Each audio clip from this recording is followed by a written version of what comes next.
السلام عليكم ورحمة الله وبركاته. النهاردة هنتكلم عن التورك بند. الأول عايزين نعرف إيه هو التورك. التورك هو نوع من أنواع التوث موفمنت، الغرض منه هو تحريك جذر السنة فيشيو لينجوال. فالتورك هو متعلق بالروت موفمنت في اتجاه فيشيو لينجوال. زمان كانت البراكت ما هي إلا اتاتشمنت بتتلزق على سطح السنة علشان الواير يركب فيها، وما كانتش بتحتوي على أي بريسكريبشن. الشغل كله متعلق بالواير. الواير بتعمل فيه واير بندنج، كل الواير بندنج المطلوب لحركة الأسنان المطلوبة في الحالة اللي أنت شغال. ولكن بعد كده البراكت نفسها أصبحت بتحتوي على مجموعة من الأوامر. ففي حاجة اسمها براكت بريسكريبشن، من ضمن الأوامر دي هي التورك، وده اللي خلانا نستغنى عن شغل كتير من شغل الواير بندنج. ولكن السؤال هنا، هل معناه ان احنا ما نبقاش عارفين واير بندنج خالص؟ لا. ليه؟ لان احنا بنحتاج. فاحنا هنا مثلا ندي مثال بالنسبه للتورك. مثلا اللاترال، في بعض الحالات بيكون اللاترال حصل لها بلاتال ديسبيسمنت، موجوده بعيده قوي عن الدنتال ارش. فانت لما تيجي تعمل تقويم وتعمل ليفلنج والاينمنت بتلاقي اللاترال الراوند بتاعها دخل بقى مع الدنتال ارش، ولكن الروت بتاعها لسه موجود مور بلاتالي. ده بالرغم من ايه؟ بالرغم من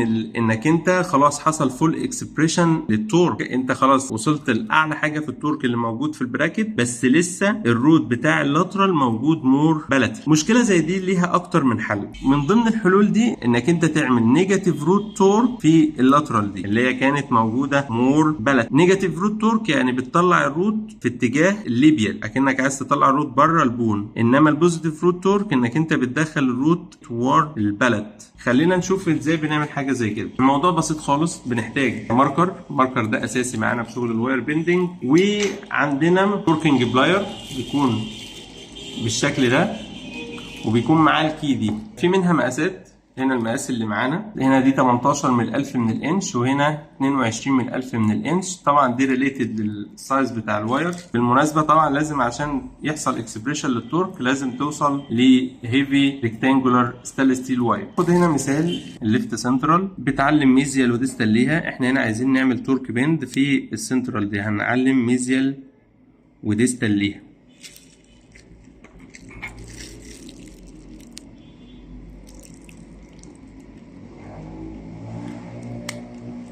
طيب في هنا نقطة مهمة، احنا ده ابر، فخلينا نعدله كده عشان بس تبقى ايه الموضوع سهل وتكون فاهم احنا ايه اللي هنعمله بالظبط.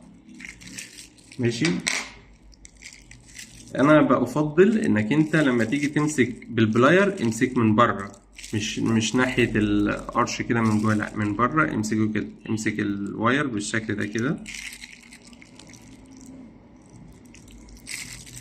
ماشي. فتخيل معايا انت ايه وضع الواير كده. ماشي. نعدل كده اهو عشان بس الموضوع يبقى مفهوم. ادي الواير بالشكل ده.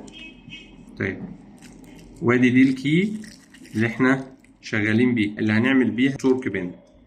التورك بند ما هو الا انك انت بتعمل تويستنج في الواير نفسه، تبرم الواير نفسه في الحته اللي انت عايز تعمل فيها تورك. طيب احنا لو عايزين نحرك الجدر بتاع السنه مور ليبيال، يبقى الكي ده هنحركه كده. ده بيمثل الروت بتاع السنه، يبقى هنحركه كده. تمام. طب لو عايزين ندخل الروت لجوه، يعني نعمل بوزيتيف تورك، نخلي الكي ايه يروح الاتجاه ده كده. تمام.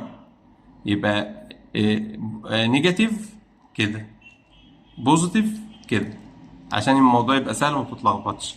يبقى بنمسك بالبلاير كده بالشكل ده، يبقى بره خالص، والكي هو اللي بيمثل لنا الروت. طيب احنا هنا مثلا عايزين نعمل نيجاتيف تورك، يبقى زي ما قلنا هنحرك ازاي؟ هنحرك لفوق. ماشي. بتروح ماسك كده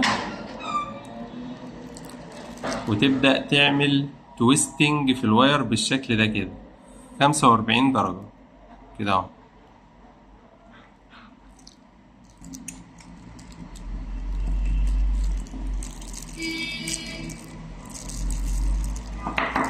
يبقى عايزين نشوف البند ده عامل ازاي. تمام.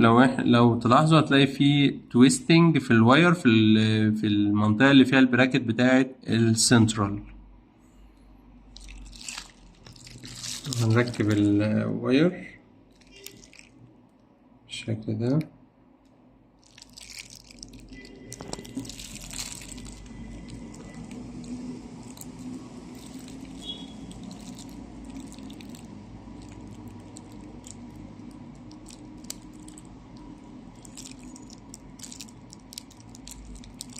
اهو بصينا كده نلاقي الواير بيجي عند لما يجي يخش في السلوت هو حاصل له تويستنج بالشكل ده كده. الواير يعمل نيجاتيف روت تورك في السنتر. أرجو أنكم تكونوا استفدتم، والسلام عليكم ورحمة الله وبركاته.